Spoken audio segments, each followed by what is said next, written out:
हजरत इब्राहिम के लिए आग जलाई गई। 45 फुट ऊंची आग है, परिंदा भी ऊपर से गुजरता है तो नीचे गिर जाता है जल के।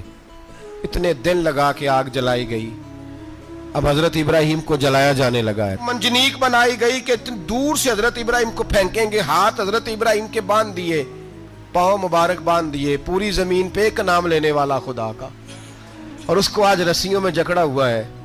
जब फेंका जाने लगा ना आग में, हूरे रोने लगी, फरिश्ते तड़पने लगे, ऐ अल्लाह ये क्या होने लगा है? एक तेरा खलील और वो भी आग में। फरमाया जाओ जाके उससे कहो अगर तुम्हारी मदद लेता है तो उसे बचाओ। हवा का फरिश्ता आया, कहा इब्राहिम अगर तू कहे। ओ भाई, इन चीजों को कहानी समझ के ना सुना करें, ये दास्तान नहीं, ये वो तरीके हैं जो हमारे रसूल ने हमें अपनाने का हुक्म इरशाद फरमाया है। जो अकीदे, ये वो नजरियात है जो हमें ओढ़ने